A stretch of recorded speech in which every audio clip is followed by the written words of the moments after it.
Hello दोस्तों, कैसे आप सब लोग। उम्मीद है कि आप सब ठीक होंगे। मेरा नाम है रोहित और जैसा कि आप लोगों को पता होगा कि हम लोगों ने एक नया कोर्स स्टार्ट कर रखा है, तो उसी की आज सेकंड क्लास है। तो चलिए शुरू करते हैं। उम्मीद है कि आप लोगों ने पिछली क्लास अच्छे से देखी होगी और उसको प्रैक्टिस भी किया होगा अपने वीएस कोड पे। आज की जो क्लास है इसके भी आपको हैंड रिटन नोट्स जो है पीडीएफ फॉर्म में मिल जाएंगे हमारे डिस्क्रिप्शन में, वहाँ पे लिंक होगी, वहाँ से जाके आप इसको डाउनलोड कर सकेंगे। तो चलिए फटाफट आज की पीडीएफ ओपन करते हैं और क्लास स्टार्ट करते हैं। तो आज की पीडीएफ मैंने ओपन कर दी है। तो यहाँ पे हम लोग आज क्या क्या करेंगे। आज सबसे पहले हम लोग टेक्स्ट को कलर कैसे करेंगे वो सीखेंगे, साथ ही बैकग्राउंड को कलर कैसे करेंगे वो भी सीखेंगे, और साथ में बहुत सारी मल्टीपल प्रॉपर्टीज़ जो है सीएसएस की वो भी सीखेंगे, जैसे text decoration, font weight, font style, font family और फ़ॉन्ट साइज़ भी है। पिछली क्लास में हम लोगों ने क्या किया था, पिछली क्लास में हम लोगों ने एक हेडिंग सेक्शन इंट्रोड्यूस कराया था, साथ में एक पैराग्राफ और एक बटन को इंट्रोड्यूस कराया था, साथ ही में उसको सेंटर अलाइन किया था ताकि वो थोड़ा ठीक लगे। तो चलिए आज की सेकंड क्लास स्टार्ट करते हैं। तो हम यहाँ पे सबसे पहले देखें कि let's add colour to the text. तो जैसा कि हमने पिछले सेशन में देखा था कि हम लोगों ने कुछ टेक्स्ट ऐड किए थे, तो सबसे पहले हम लोग मेन हेडिंग में अपना जो है टेक्स्ट को कलर करेंगे। तो जैसा कि आप लोगों को पता है कि CSS का रूल क्या है कि CSS में सबसे पहले आपको उस सेलेक्टर का नाम लिखना पड़ता है जिसको आपको स्टाइल करना पड़ता है। स्टाइल फॉर एग्जांपल उसको कलर करना है कि उसको स्टाइल देना किस टाइप से करना है, तो सबसे पहले उस सेलेक्टर का आपको नाम देना पड़ेगा, देन उसकी प्रॉपर्टी लिखनी पड़ेगी, और देन उस प्रॉपर्टी में क्या वैल्यू आपको देनी है वो लिखनी पड़ेगी। तो इसके लिए आपको क्या करना पड़ेगा, HTML और CSS को कंबाइन करना पड़ेगा। उसके लिए क्या करना पड़ता है, आपको एट्रीब्यूट नेम देना पड़ेगा। जिस भी HTML टैग को आपको स्टाइल करना है उसको एक नाम देना पड़ेगा जिसको हम क्लास के नाम से जानते हैं, और उस क्लास की कुछ एट्रीब्यूट वैल्यू देनी पड़ेगी। फॉर एग्जांपल जैसे मैंने यहाँ पे दे रखी है मेन हेडिंग, तो ऐसे ही आपको कुछ वैल्यू देनी पड़ेगी और वैल्यू देनी पड़ेगी। तो चलिए यहाँ पे हम लोग सबसे पहले क्या करेंगे कि पहले हम लोग अपने मेन हेडिंग में जो है स्टाइल ऐड करेंगे, और स्टाइल ऐड करने के बाद हमारा जो मेन हेडिंग है वो कुछ इस टाइप का दिखेगा, टूरिज्म। तो चलिए हम अपने VS कोड में चलते हैं और वहाँ चल के देखते हैं इस कोडिंग को। तो यहाँ पे मैंने अपना VS कोड खोल लिया है। तो जैसे कि देख रहे हैं कि हमने यहाँ पे अपना पिछला क्लास जो है एच सेंटर पे लाके हमने अपना क्लास छोड़ दिया था, तो यहीं से कंटिन्यू करते हैं। तो क्या करते हैं, सबसे पहले मैं इसको पूरा इस डिव को हटा देता हूँ, एंड देन नीचे वाले डिव को भी पूरा हटा देता हूँ, और CSS स्टाइल शीट को भी पूरा क्लियर आउट कर देता हूँ। ओके, देन इसको सेव कर देता हूँ, एंड स्टाइल शीट को भी Ctrl+S करके सेव कर देता हूँ। इसको हम एक बार लाइव सर्वर में खोल के देखेंगे। तो इसके लिए फर्स्ट जो था कि आप राइट क्लिक करेंगे और ओपन विथ लाइव सर्वर पे क्लिक करेंगे तो आपका लाइव सर्वर में ये खुल जाएगा, ठीक है। और दूसरा क्या था, दूसरा आपका था कि पहले आप Alt+L दबाएंगे, देन Alt+O दबाएंगे तो आपका लाइव सर्वर में ये खुल जाएगा। तो हमने ये वेबसाइट है हमारी। तो सबसे पहले क्या करेंगे हम लोग, सबसे पहले हमें एक एट्रीब्यूट नेम जो है इंट्रोड्यूस कराना पड़ेगा जिसको भी हमें स्टाइल करना है। तो हमें सबसे पहले अपने मेन हेडिंग को स्टाइल करना है। तो इसको सबसे पहले हम लोग क्या करेंगे, इसको क्लास देंगे इक्वल टू, आपको पता ही है कि जो भी एट्रीब्यूट के नाम होता है उसकी जो वैल्यू होती है वो हमें डबल कोट्स के अंदर देनी होती है। तो हम यहाँ पे इसकी कोई वैल्यू देंगे। तो मैं सिंप्लिसिटी के लिए मैं यहाँ पे मेन हेडिंग इसका नाम दूंगा। क्यों, क्योंकि हमारी वेबसाइट के ये मेन हेडिंग है टूरिज्म, तो इसलिए मैं इस क्लास का नाम भी मैं मेन हेडिंग को दे ही देता हूँ। तो इसका नाम दूंगा मैं मेन MAIN हाइफन हेडिंग, यहाँ पे दे दिया है। इसको Ctrl+S करेंगे। देन अब क्या करेंगे, अब हम अपने स्टाइल शीट में जाएंगे। स्टाइल शीट में जाने के बाद यहाँ पे करेंगे डॉट सेलेक्टर का नाम हमने लिखा था मेन हेडिंग, तो मेन हाइफन हेडिंग ये लिख दिया। देन उसके बाद क्या करना था, ओपनिंग फ्लावर बेस, और देन इसके अंदर हमें इसकी क्या प्रॉपर्टी लिखनी है, हमें इसको क्या स्टाइल करना है वो चीज़ हमें लिखना है। तो हमें इसको क्या प्रॉपर्टी करनी है, इसको हमें कलर करना है। तो इसको कलर करने के लिए क्या करेंगे, COLOR कलर कॉलन, इसको हम कलर करेंगे blue and then Ctrl+S save करेंगे। सेव करेंगे तो देखिए हमारा आउटपुट जो है हमारा ब्लू में आ गया। इसको मैं थोड़ा सा जूम इन कर देता हूँ, आपका 200% कर देता हूँ मैं इसको, ताकि आप लोगों को अच्छे से दिखे। और थोड़ा कोड को भी मैं थोड़ा सा जूम इन कर देता हूँ और कर देता हूँ ताकि आप लोगों को अच्छे से दिखे। ठीक है, सो यहाँ पे हमारा जो मेन हेडिंग है जो हमारा ब्लू कलर में आ गया है, आउटपुट हमारा ऐसा। तो वापस चलेंगे कोड में, तो देखिए हमारा जो आउटपुट है कुछ इस तरीके से आ रहा है। ठीक है, अब चलिए आगे चलते हैं। अब हमें क्या करना है, अब हमें पैराग्राफ पे कलर अप्लाई करना है। तो यहाँ पे क्या है लिखा है, जैसे कि first write the name of the selector, for example paragraph, then apply property for the selector. अब इसमें भी हमें क्या करना है, इसमें भी पहले पैराग्राफ को एक सेलेक्टर का नाम देना है एंड देन उस सेलेक्टर के नाम देने के बाद उसको स्टाइल शीट में उसको क्या स्टाइल करना है वो हमें प्रॉपर्टी देनी है। तो वापस चलेंगे हम अपने VS कोड में। तो उससे पहले यहाँ पे हम लोग देखेंगे कि मैंने यहाँ पे फिर से अपनी सिंपलिसिटी के लिए पैराग्राफ को मैंने सेलेक्टर का नाम पैराग्राफ ही दिया है ताकि समझने में आसानी रहे। और हमारा आउटपुट कुछ इस तरीके से आएगा, थोड़ा ग्रेइश कलर में आएगा। ठीक है, तो ग्रेइश कलर में आएगा। तो इसको करने के लिए क्या करेंगे हम लोग, हम चलेंगे अपने कोडिंग ग्राउंड में अगेन और यहाँ पे अपना HTML इंडेक्स फाइल में जाएंगे। देन हमारा पैराग्राफ में यहाँ पे फिर से हम अपना एक एट्रीब्यूट नेम जो है डालेंगे, जो है क्या है हमारा क्लास। देन एंटर डालेंगे। तो हमारा पता ही है कि VS कोड हमें पहले ही दे देता है कि आपका जो क्लास है कुछ इस तरीके से है, आप इसके अंदर से डायरेक्टली आप वैल्यू डाल सकते हैं। ठीक है, तो अब यहाँ पे हम वैल्यू क्या डालेंगे, इसको हम देंगे पैराग्राफ। ठीक है, पैराग्राफ देंगे, इसको देंगे Ctrl+Save। अब सेलेक्टर हमने इसका नाम दे दिया, अब इस नाम से हमें जो है स्टाइल देना है। तो यहाँ पे अब सेलेक्टर का नाम क्या होगा हमारा, पैराग्राफ, सॉरी थोड़ी spelling mistake. Then opening flower base. अब इसको हमें कलर करना है, तो कलर के लिए COLOR कॉलन, इसको हम देंगे। अभी मैं बताने के लिए आपको यहाँ पे इसको कलर दे देता हूँ ब्राउन, ताकि अच्छे से आपको दिखे कि कलर चेंज हुआ है कि नहीं हुआ है। ठीक है, इसको करेंगे Ctrl+Save। तो देखेंगे कि यहाँ पे जो है कलर जो है चेंज हो गया है, ये आपका ब्राउन कलर में आ गया है। तो चेंज हो रहा है कलर। तो हम यहाँ पे इसको ग्रे कर देंगे ताकि थोड़ा ऑथेंटिक लगे, थोड़ा गुड लुकिंग लगे, इसलिए हम इसको ग्रे कलर दे देंगे। ग्रे कर देंगे एंड देन Ctrl+Save करेंगे तो देखिए ग्रे कलर हो गया है। ठीक है, अगेन वापस हम PDF में चलते हैं और देखेंगे अब आगे क्या करना है। आगे यहाँ पे देखेंगे तो हमें अब क्या करना है, हमें बैकग्राउंड कलर ऐड करना है। बैकग्राउंड कलर ऐड करने के लिए क्या करना पड़ेगा, बैकग्राउंड कलर ऐड करने के लिए आपको एक कंटेनर डिव इंट्रोड्यूस करना पड़ेगा।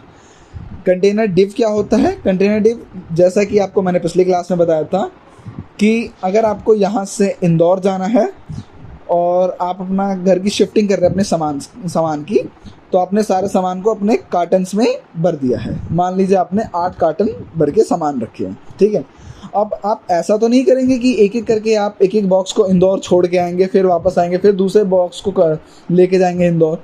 ऐसे में तो आपका बहुत टाइम कंज्यूम हो जाएगा। तो इसके लिए आप क्या करेंगे, कि एक ट्रक बुक करेंगे और उसमें सारे जो 8 बॉक्सेस है उसको ट्रक में डालेंगे। देन फिर ट्रक आपका जो है इंदौर लेके चले जाएगा और वहाँ पे आप उसको उतार लेंगे। तो वैसे ही यहाँ पे जो कंटेनर डिव है वो हमारा एक तरह से ट्रक है, और जो हमारे ये एलिमेंट्स है HTML एलिमेंट्स, जैसे हमारा H1 टैग, हमारा मेन हेडिंग, हमारा P पैराग्राफ टैग और हमारा बटन टैग, ये हमारे कार्टन्स है। तो मान लीजिए हमारे पास 3 कार्टन है, तो इन तीनों कार्टन को हमें एक कंटेनर के, हमें एक ट्रक के अंदर रखना है, और वो ट्रक क्या है हमारा, यहाँ में हमारा ये डिव है। तो चलिए हम इसको कोडिंग प्लेग्राउंड में चलते हैं और इसको इम्प्लीमेंट करते हैं। इम्प्लीमेंट करेंगे तो उस डिव को हम इंट्रोड्यूस करेंगे और उस डिव का एक नाम देंगे, क्योंकि आपको पता ही है कि जब तक किसी भी एट्रीब्यूट का हम नाम नहीं देंगे तो हम लोग उसको स्टाइल शीट में जाकर उसको स्टाइल नहीं कर पाएंगे, क्योंकि स्टाइल शीट में एक सेलेक्टर का नाम मांगा जाता है। तो हमारा आउटपुट कुछ इस तरीके से आएगा। ठीक है, तो चलिए हम कोडिंग प्लेग्राउंड में जाएंगे और इसको इम्प्लीमेंट करके देखेंगे। तो वापस चलते कोडिंग प्लेग्राउंड में, हमारे इंडेक्स फाइल में, देन आपको पता ही है कि जो हमारा div होता है वो हमारा स्टार्टिंग पे आएगा, हमारा स्टार्टिंग फ्लोर पे। देन div क्लोजिंग हमारा रिकमेंड कर दिया VS कोड ने कि आपका एंडिंग ये रहा, इसको हम करेंगे कट। एंड देन जहाँ भी आपका पूरे सारे एलिमेंट जहाँ ख़त्म हो रहे हैं तो वहाँ पे आपको इसको जाके पेस्ट कर देना है, क्योंकि इन सबको एक कंटेनर के अंदर लाना है। तो कंटेनर स्टार्टिंग और एंडिंग जहाँ होगा उसके अंदर ही सारे एलिमेंट्स होंगे। तो मैंने स्टार्टिंग में एक डिव डाल दिया और एंडिंग में एक डिव डाल दिया, ठीक है। इसको थोड़ा हम फॉर्मेट करेंगे थोड़ा सुंदर देखने के लिए। सो इसको थोड़ा करेंगे, देन ओके, तो थोड़ा अब सुंदर लग रहा है देखने में। अब इसको एक एट्रीब्यूट नाम देना है, तो नाम क्या होता है हमारा क्लास। तो क्लास देंगे और क्लास का इसमें नाम क्या देंगे आप अपनी तरफ से देख लीजिए, जो आपको नाम देना हो। मैं अपनी तरफ से नाम दूंगा कार्ड, क्योंकि आपको समझने में ईजी हो, क्योंकि मैंने उसी हिसाब से PDF बना रखा है, तो ताकि आपको समझने में आसानी हो, इसलिए मैंने इसको भी वही नाम दिया जो मैंने PDF में लिख रखा है, ठीक है। तो इसको मैंने नाम दे दिया कार्ड नाम दे दिया। देन अब स्टाइल शीट में जाएंगे, अब इस कार्ड को स्टाइल करेंगे, तो dot card, then opening flower base. अब इसमें क्या करना है आपको इसमें बैकग्राउंड कलर ऐड करना है। तो बैकग्राउंड कलर ऐड करने के लिए क्या करेंगे, बैकग्राउंड हाइफन कलर, एंटर मारेंगे। एंड देन यहाँ पे आपको VS कोड रिकमेंड करेगा कि आप कौन सा कलर देना चाहेंगे। यहाँ पर रिकमेंडेड कलर है और आप अपनी तरफ से भी कोई भी कलर दे सकते हैं। तो मान लीजिए कि मैंने एकदम लाइट कलर ले लिया, एक्वामरीन, ठीक है, एक्वामरीन ले लिया। इसको करने Ctrl S सेव। तो देखिए हमारा आउटपुट कुछ ऐसा आया, इसके चारों तरफ जो है हमारा जो है बैकग्राउंड कलर आ गया।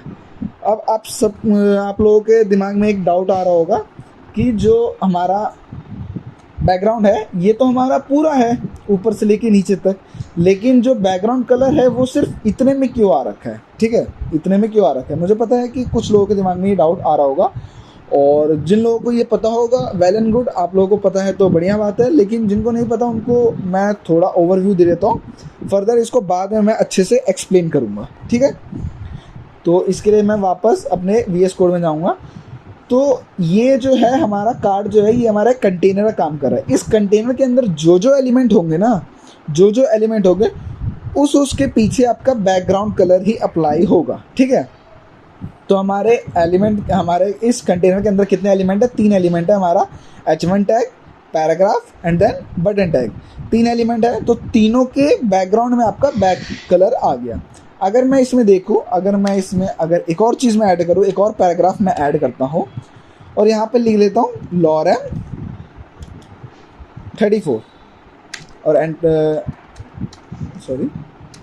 लॉरेम 34 एंड देन एंटर मारूंगा, तो यहाँ पे कुछ इस तरीके से पैरा आ जाएगा। अब ये लॉरेम 34 क्या है, लॉरेम 34 एक लॉरेम जो है लॉरेम एंड देन उसके बाद जो भी आप नंबर लिखेंगे जैसे 34, 55, 70, तो उतने वर्ड्स का एक पैराग्राफ जो है VS कोड आपको जनरेट करके दे देगा, ताकि आप उसको इम्प्लीमेंट करें और देखें कि आपके आउटपुट में वो पैराग्राफ कैसा दिख रहा है। ये जनरली कोई भी वर्ड्स होंगे उनका एक ग्रुप और एक पैराग्राफ बना के दे देगा।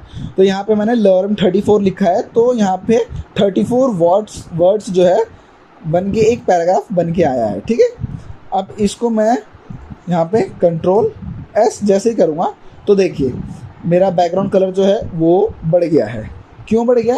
क्योंकि इस कंटेनर के अंदर मैंने एक और एलिमेंट इंट्रोड्यूस कर दिया, जो मेरा एलिमेंट यहाँ से लेकर के और यहाँ तक आता है। तो जहाँ तक मेरा ये एलिमेंट एंड करेगा वहाँ तक जो है मेरा बैकग्राउंड कलर जो है वो एक्वामरीन आएगा, ठीक है। तो आप लोग इतना समझ लीजिए, बाकी इसको फर्दर जो है अच्छे डिटेल में एक्सप्लेन मैं अपनी आने वाली वीडियोस में अच्छे से समझाऊंगा। जैसे जैसे नए नए एलिमेंट्स जो इसमें इंट्रोड्यूस होते जाएंगे वैसे वैसे मैं आपको समझाता जाऊंगा, दिखाता जाऊंगा।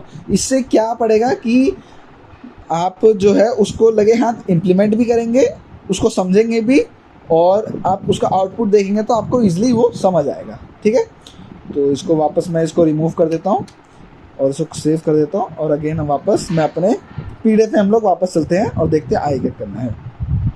तो यहाँ तक कि देख लिया आपने कि हमारा बैकग्राउंड कलर कुछ इस तरीके से आ गया है। ठीक है, मैं आपको इसको बड़ा करके भी दिखा देता हूँ कि हमारा आउटपुट कुछ ऐसा आया है। देखिए कुछ इस तरीके से आया है। ठीक है, अब चलिए हम वापस अपने पीडीएफ में चलते हैं और आगे देख के क्या करते हैं। तो देखिए अब तक हमने क्या कर रखा है, अब तक हमने पहली क्लास में क्या किया था, पहली क्लास में हमने क्या किया था, इसको थोड़ा मैं जूम इन कर लेता हूँ। पहली क्लास में हमने क्या किया था, पहली क्लास में हमने एक H1 टैग लिया था जो हमारा मेन हेडिंग है, उसको हमने नाम दिया था टूरिज्म। देन फिर उसके बाद हमने एक पैराग्राफ लिया था जहाँ पे हमने एक छोटा सा टेक्स्ट लिखा था, plan your trip wherever whenever you want to go. And then हमने एक बटन एलिमेंट इंट्रोड्यूस किया था। इन सबको हमने क्या किया था, हमने इसको सेंटर लाइन किया था, इन सबको हमने सेंटर लाइन किया था। उसके लिए हमने क्या किया था, सबसे पहले हमने उन सबको एक कंटेनर में डाला था। उस कंटेनर का नाम दिया था हमने H1 H centre. And then उसको हमने एक प्रॉपर्टी दिया था टेक्स्ट अलाइन सेंटर। तो उससे क्या होता, हमारे जितने भी एलिमेंट है वो सारे जो है हॉरिजॉन्टली जो है सेंटर आ चुके थे। ठीक है, नेक्स्ट में आज हमने क्या किया था, आज हमने किया था जो हमारा टूरिज्म था हेडिंग हमारा, उसको हमने एक क्लास नेम दिया था और उसको फिर हमने कलर जो है उसको ब्लू कर दिया था। ऐसे हमने पैराग्राफ को हमने ग्रे कर दिया, तो हमारा आउटपुट कुछ इस टाइप का आया है। देन फिर उसके बाद हमने बैकग्राउंड जो है उसको कलर किया था और देन फिर आउटपुट हमारा कुछ इस टाइप का आ रखा है, जैसा कि आप लोग यहाँ पे देख पा रहे हैं। हमारा आउटपुट कुछ इस टाइप का आ रहा है। ठीक है, अब आगे चलते हैं, आगे क्या करना है देखते पीडीएफ में। आइए, तो आगे लिखा है कि now we have to arrange all of them. अब क्या करना है, हमें सबको अरेंज करना है। तो अरेंज करने के बाद देखिए हमने अरेंज जहाँ तक किया है तो हमारा आउटपुट कुछ ये वाला आया है, हमारा आउटपुट ये वाला है। तो अब हमें क्या करना है, हमें आउटपुट ये लाना है जिसमें हमारे सारे आइटम्स जो है वो सेंटर लाइन हो जाएंगे। ठीक है, तो इसके लिए क्या करेंगे, इसके लिए हमें सबसे पहले क्या करना पड़ेगा, एक डिव को इंट्रोड्यूस करना पड़ेगा। जैसा कि यहाँ पे लिख रहा है, as all of you know that we have given the container element a name that is card.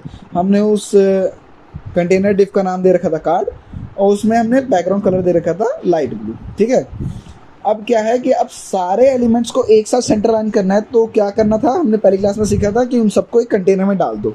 तो हमने ऑलरेडी जो है उसको कंटेनर में डाल दिया है। ठीक है, और उस कंटेनर में हमने एक CSS प्रॉपर्टी इंट्रोड्यूस कराई थी, क्या चीज़, बैकग्राउंड कलर। अब यहाँ पे ऐसा नहीं है कि जो सिलेक्टर का नाम आपने दिया है तो उसमें सिर्फ एक ही CSS प्रॉपर्टी लगेगी, ऐसा नहीं है। आप उसमें मल्टीपल CSS प्रॉपर्टीज़ भी जो है लगा सकते हैं। ठीक है, तो अब उसी में हम क्या करेंगे, हम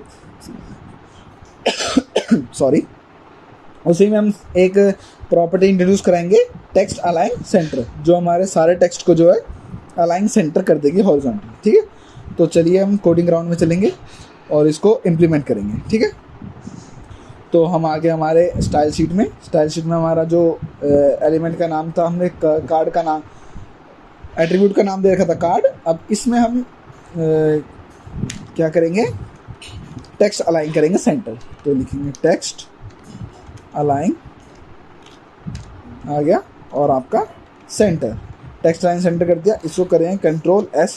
जैसे ही इसको कंट्रोल सेव करेंगे तो देखिए हमारे सारे एलिमेंट जो है टेक्स्ट अलाइन सेंटर मतलब सेंटर में आ गए। देखिए आपका आउटपुट कुछ इस टाइप का आ रखा है। ठीक है, तो चलिए हमारा टेक्स्ट अलाइन सेंटर हो चुका है। अब आगे चलते पीडीएफ में, देखते हैं आगे क्या करना है।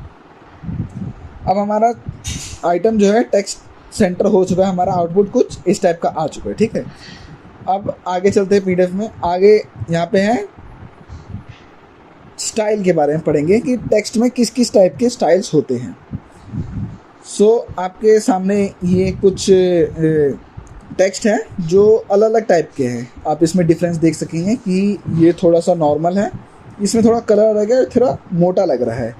यहाँ पे थोड़ा सा ये कर्सिव लग रहा है आपका आउटपुट और थोड़ा बड़ा लग रहा है।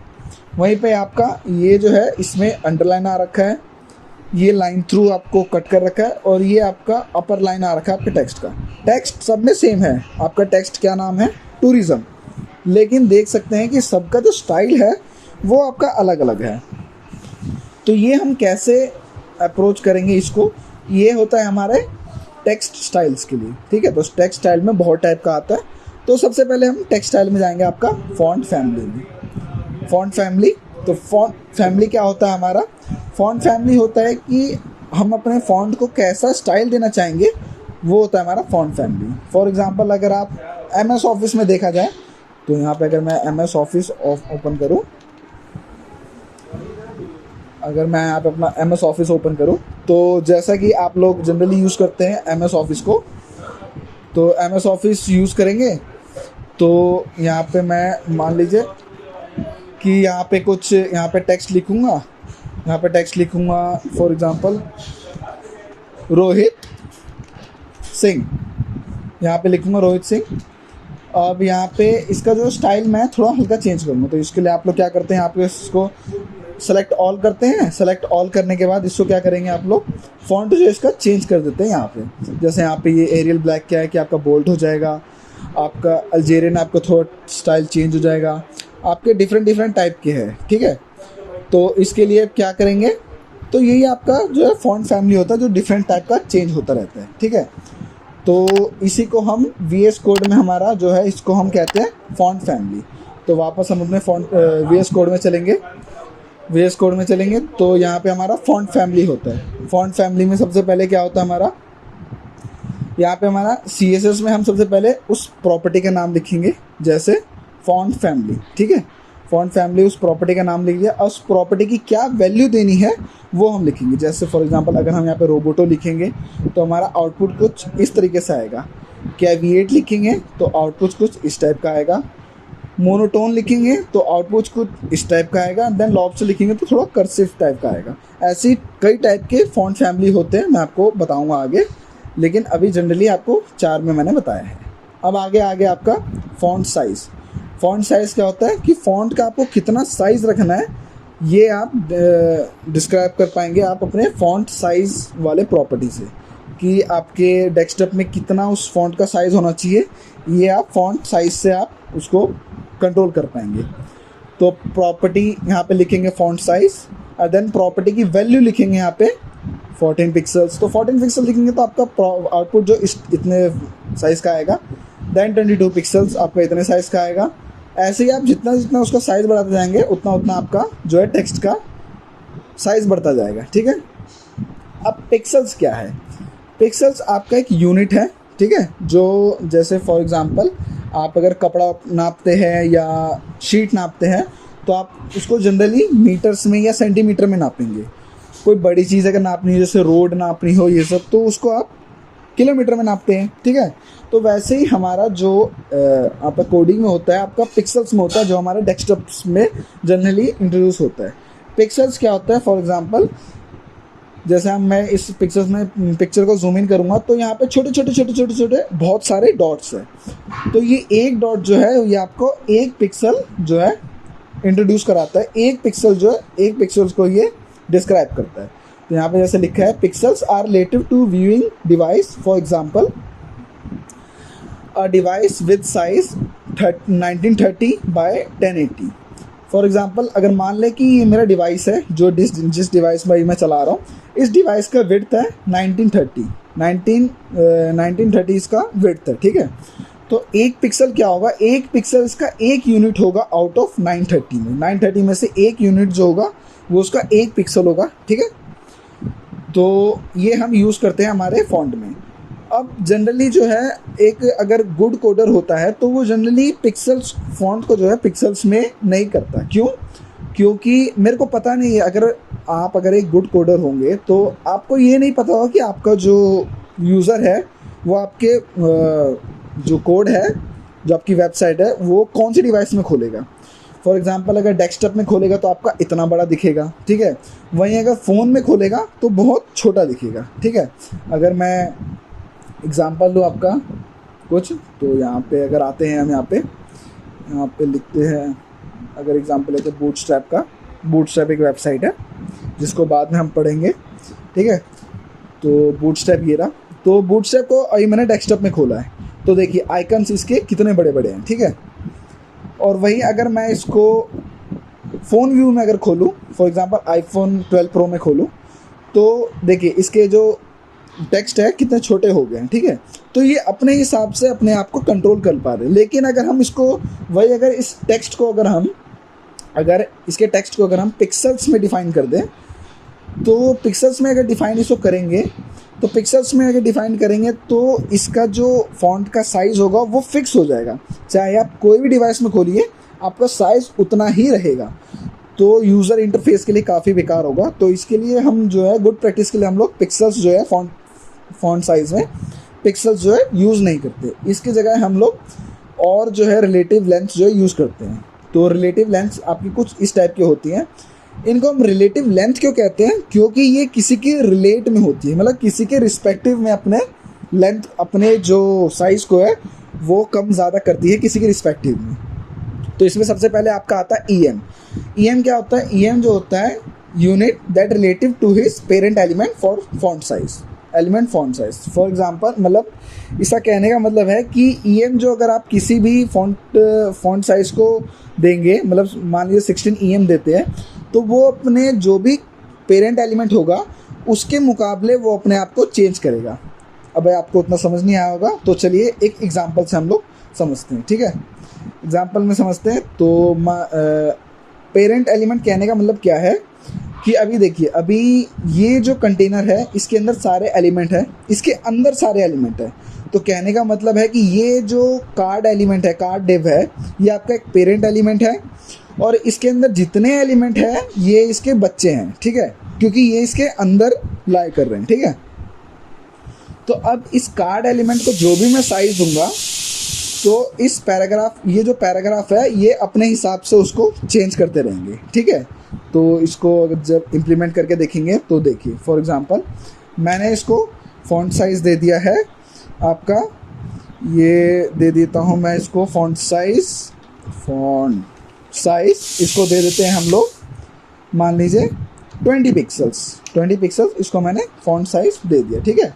26 पिक्सल्स इसको फॉन्ट साइज़ दे दिया, ठीक है? अब इसको हम क्या करेंगे,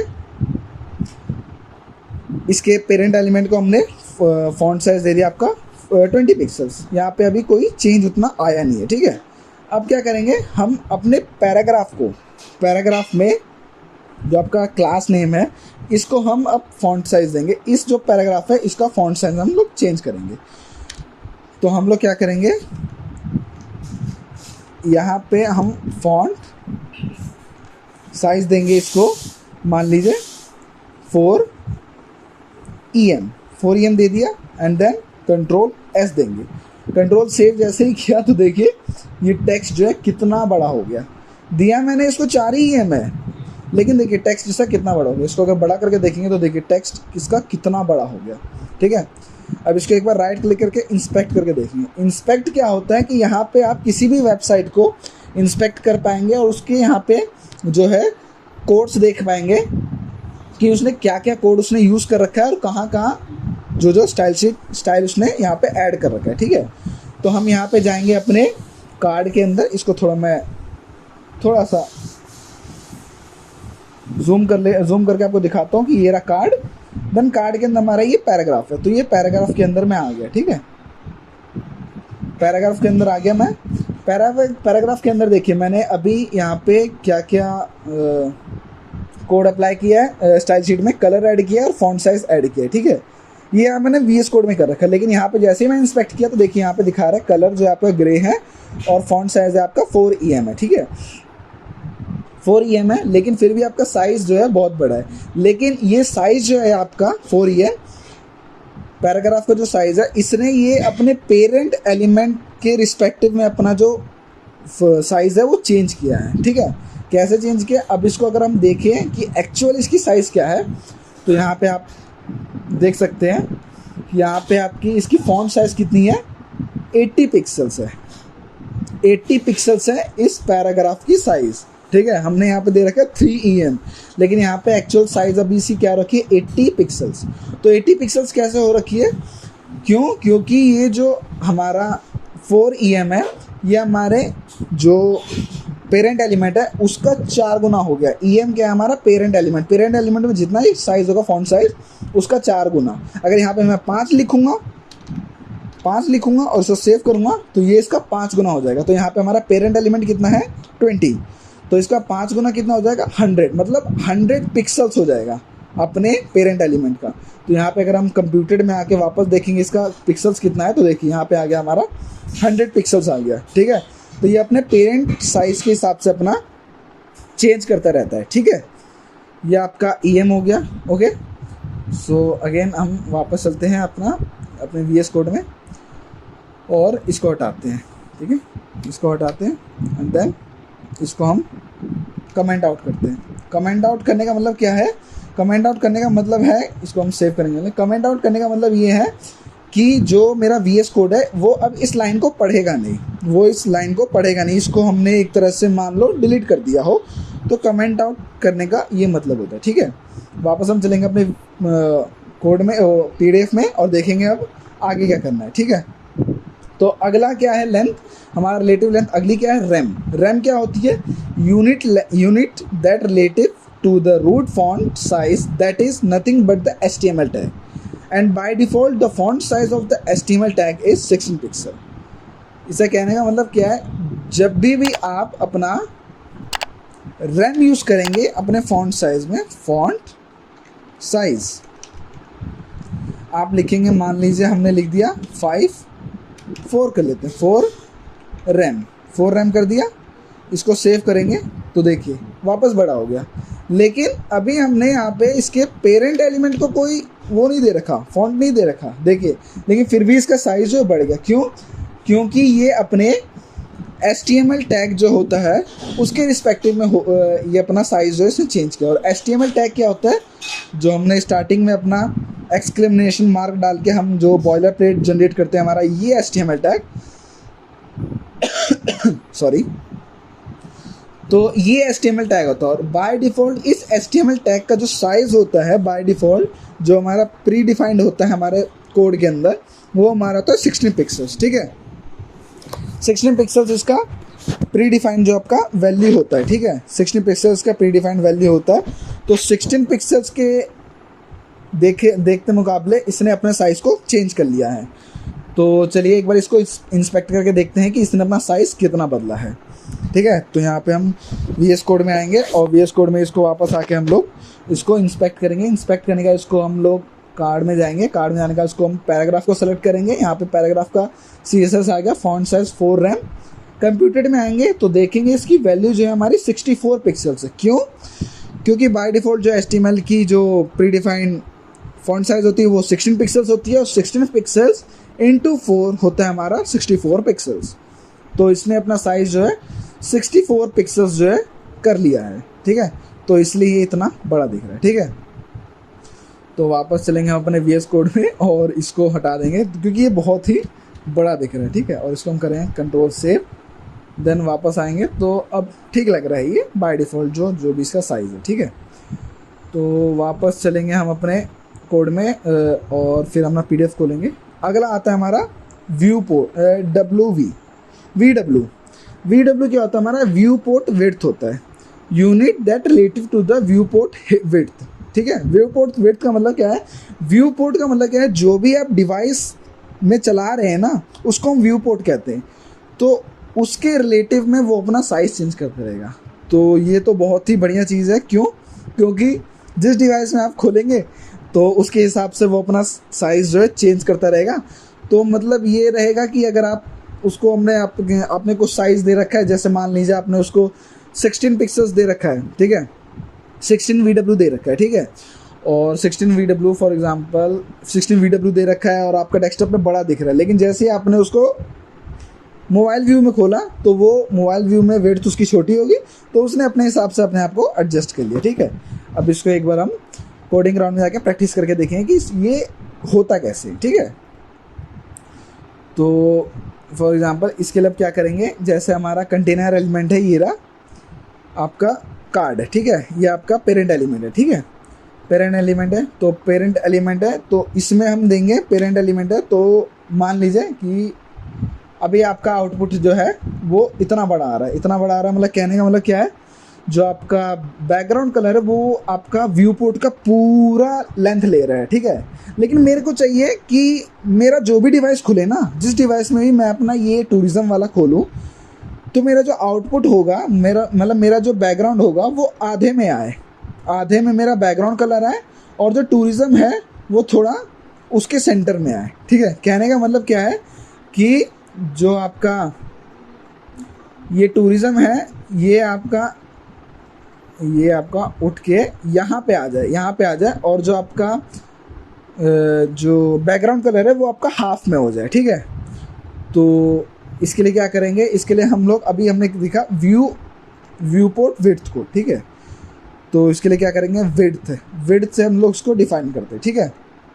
विड्थ से डिफाइन करेंगे, और विड्थ से मान लीजिए कि मैं इसको 50% चाहता हूँ, मतलब कि हमारी व्यू पोर्ट हाइट का जो है, व्यू पोर्ट विड्थ का जो है आधे में ही सिर्फ मेरा बैकग्राउंड कलर दिखाए, ठीक है। तो मैं इसको VW कर दूंगा और इसको जैसे ही सेव करूँगा, ठीक है। तो देखिए ये हमारा जो है व्यू पोर्ट विड्थ देखिए हमारा कितना बड़ा है, लेकिन इसका ठीक एक्यूरेट में हमारा जो है हमारा बैकग्राउंड कलर आया है और उसके सेंटर में हमारा ये आपका टेक्स्ट आया है, ठीक है। अब जैसे जैसे मैं इसको इंस्पेक्ट करूँगा, इंस्पेक्ट में करने के बाद आप इसमें अलग अलग डिवाइस में इसको खोल सकेंगे। फॉर एग्जांपल अगर मैं इसको iPhone 12 में खोलूँगा, iPhone 12 Pro में खोलूँगा, ठीक है। तो देखिए iPhone 12 Pro की स्क्रीन इतनी बड़ी होगी, लेकिन ये इसका अभी मैंने क्या इसको कोड दे रखा है CSS में कि जो भी मेरा व्यू पोर्ट, जो भी मेरा डिवाइस होगा उसके 50% में ही ये अपने आप को रखेगा, ठीक है। तो देखिए इसने अपने आप को 50% में ही रखा है, 50% जो इसका खाली है, समझे। तो ये होता है हमारा व्यू पोर्ट विड्थ, ठीक है। और ऐसे ही हमारा अब होता है व्यू पोर्ट हाइट, ठीक है। व्यू पोर्ट हाइट हमारा ऐसे ही होता है, जैसे हमारा देखिए ये हमारा आउटपुट है और इसके आधे में ही इसने आपको कर रखा है, ठीक है। अब ऐसे ही हमारा व्यू पोर्ट हाइट होता है। व्यू पोर्ट हाइट क्या होता है, जो जितनी डिवाइस की हाइट होगी, जो भी आपने जिस डिवाइस में भी अपने आप को खोला होगा, अपने वेबसाइट को खोला होगा, तो उस हाइट, उसकी डिवाइस की हाइट के रिस्पेक्टिव में अपने आप को चेंज करेगा, ठीक है। तो कोड में जाएंगे, कोड में जाने के बाद क्या करेंगे, इसमें VH की जगह VW की जगह हम VH कर देंगे, और इसको 50% ना करके हम लोग कर देंगे इसको 70% कर देते हैं। इसको सेव कर देंगे, ठीक है। इसको जैसे सेव करेंगे हम लोग, तो आपका 1 मिनट, सेव किया एंड देन आपका हाइट आएगा, हाइट आ गया। हाइट में अब देंगे हम लोग आपको, क्योंकि हम लोग हाइट में कर रहे हैं, व्यू पोर्ट की हाइट में तो हाइट लिखेंगे, और विड्थ में करेंगे तो विड्थ करेंगे। और अगर आपको दोनों ही करना है तो आप दोनों ही दे सकते हैं, ठीक है। तो हाइट देंगे हम यहाँ पे 70 VH, ठीक है। इसको करेंगे Ctrl+S। तो देखिए अब हमारी व्यू पोर्ट हाइट का 70% इसने कर रखा है, ठीक है। और जैसे जैसे मैं इसको यहाँ पे छोटा करूँगा, तो देखिए अपने आप को ये जो है सिकुड़ता जाएगा और 70% पे अपने आप को लाता रहेगा डिवाइस के, ठीक है। तो आप लोग समझ गए। तो इसको वापस करेंगे यहाँ पे। तो ये हो गया हमारा व्यू पोर्ट हाइट, ठीक है। अब यहाँ पे मैं अपनी दोनों चीज़ें दे सकता हूँ, जैसे व्यू पोर्ट हाइट भी दे सकता हूँ और व्यू पोर्ट विड्थ भी दे सकता हूँ। तो मैंने यहाँ पे विड्थ भी डिफाइन कर दी, जो आपका 50 VH, ठीक है। इसको सेव करेंगे। तो देखिए ये अपने आप को 50% पे लिया है और हाइट जो आपकी 70% पे लिया है। इसको समझाने के लिए और थोड़ा मैं कम कर देता हूँ, इसको कर देता हूँ 40 VH। इसको सेव करूँगा, देखिए ये अपने आप को 40 VH पे लिया है और जो है हाइट जो है आपकी 70% पे लाया है अपने डिवाइस के। जैसे ही मैं इसको बड़ा करूँगा तो ये जो है इसको रिफ्रेश करूँगा तो ये अपना 40% पे आ गया है अपने उसके डिवाइस के, ठीक है।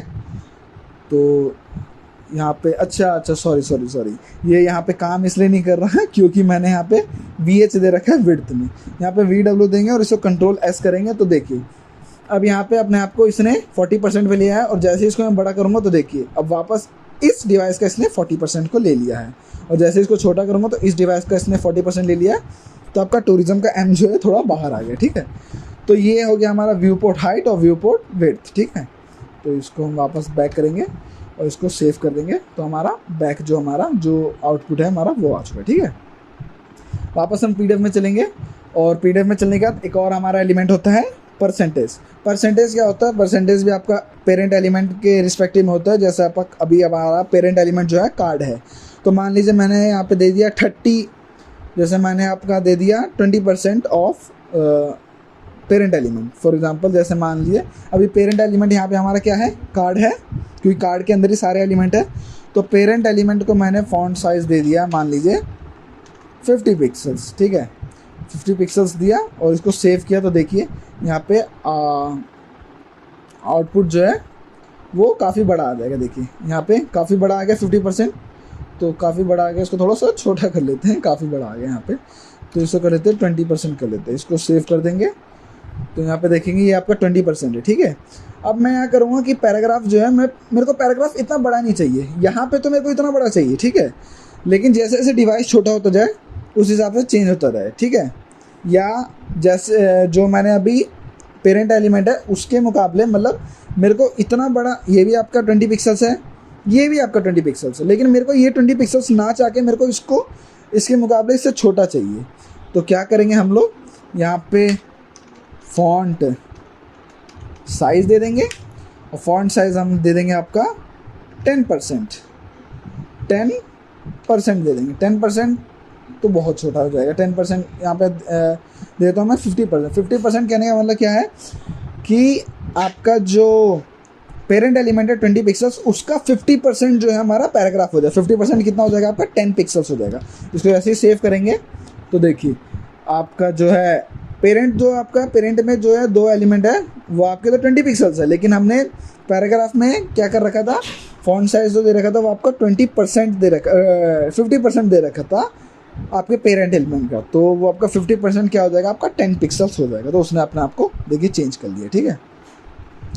तो चलिए वापस चलेंगे, सॉरी पूरा कट हो गया, वापस चलेंगे अपने कोडिंग राउंड में और इसको रिमूव करेंगे। और यहाँ पे आपको मैंने बताया कि क्या क्या होते हैं आपके जो फॉन्ट साइज़ और विड्थ हाइट, ये सब कितने टाइप के होते हैं ये मैंने बताया। जनरली 5 टाइप के आपको यूज़ किए जाते हैं, ठीक है। आगे आएंगे हम लोग। तो अब आता है आपका फॉन्ट स्टाइल। फॉन्ट स्टाइल क्या होता है, फॉन्ट स्टाइल जनरली होता है कि आपने स्कूल में पढ़ा होगा कि कर्सिव राइटिंग और नॉर्मल राइटिंग। तो आपको चाहिए होगा कि मेरे जो वेबसाइट है उसमें जो कुछ फॉन्ट है वो आपकी कर्सिव दिखे या कुछ डिफरेंट टाइप का दिखे। तो उसके लिए क्या करना पड़ेगा आपको, फॉन्ट प्रॉपर्टीज़ में आपको क्या लिखना पड़ेगा, फॉन्ट स्टाइल, और वहाँ पे आपको क्या उसको वैल्यू देनी है। जैसे नॉर्मल रखना है तो ऐसा आएगा, इटैलिक रखना है तो ऐसा आएगा, वैसे ही कर्सिव रखेंगे तो दूसरा टाइप का आएगा। ऐसे आपका फॉन्ट वेट आएगा। फॉन्ट वेट में आपका प्रॉपर्टी कुछ इस टाइप का आएगा, प्रॉपर्टी लिखेंगे आप font weight, and then value उसकी लिखेंगे, आपको नॉर्मल चाहिए तो नॉर्मल, बोल्ड चाहिए तो बोल्ड, एंड देन बोल्ड को भी और आप बोल्ड कर सकते हैं, मोटा कर सकते हैं उसकी वैल्यू दे देके, ठीक है। देन लास्ट आपकी टेक्स्ट में आती है टेक्स्ट डेकोरेशन। जैसे हमने स्टार्टिंग में देखा था अलग अलग टाइप, टेक्स्ट एक ही था लेकिन उसके स्टाइल जो थी अलग अलग थी, तो उसी को हम कहते हैं टेक्स्ट डेकोरेशन। जहाँ पे प्रॉपर्टी हम लिखेंगे टेक्स्ट डेकोरेशन, और देन यहाँ पे उसकी वैल्यू लिखेंगे अंडरलाइन। अंडरलाइन अगर लिखेंगे तो हमारा जो भी टेक्स्ट होगा उसके नीचे अंडरलाइन आ जाएगा। ओवरलाइन लिखेंगे तो हमारा जो भी टेक्स्ट होगा उसके ऊपर लाइन आ जाएगा। एंड देन लाइन थ्रू लिखेंगे तो उसके ओवर क्रॉस करते हुए आपकी लाइन आ जाएगी। ऐसे कई टाइप के टेक्स्ट डेकोरेशन होते हैं, तो आप देख सकते हैं उसको, ठीक है।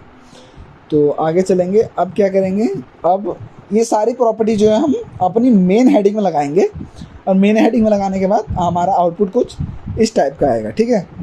तो चलिए करते हैं इसको। तो वापस हमने कोडिंग राउंड में आएंगे। तो इसको करने से पहले हम लोग क्या करेंगे, हम लोगों को पहले फॉन्ट जो है उसको इंपोर्ट करना पड़ेगा हमारे CSS ग्राउंड में।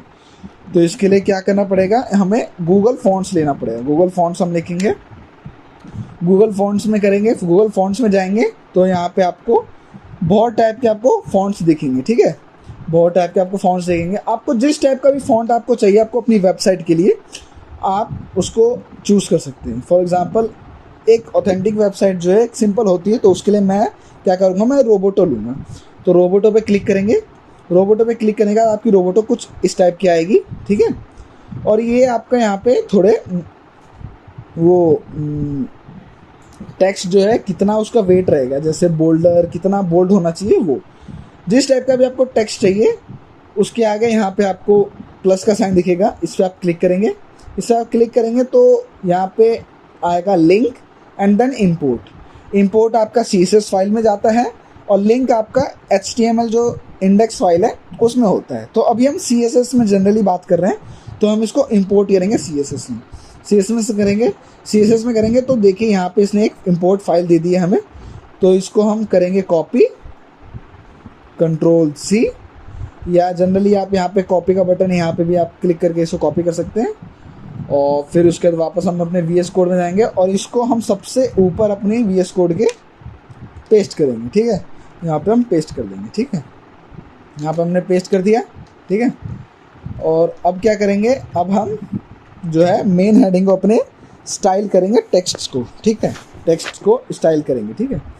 तो अभी हमारा टूरिज्म कुछ इस टाइप का दिख रहा है, अब इसको हम थोड़ा स्टाइल करेंगे, ठीक है। तो सबसे पहले क्या करेंगे, हम इसको आपको फॉन्ट फैमिली करेंगे। फॉन्ट फैमिली यहाँ पे देखिए, आपने VS कोड ने पहले बता दिया कि आपको फॉन्ट किस टाइप की चाहिए, फॉन्ट वेट चाहिए, साइज चाहिए, वेट फैमिली चाहिए कि स्टाइल चाहिए, क्या चाहिए। मेरे को फैमिली चाहिए। फैमिली में क्या चाहिए मेरे को,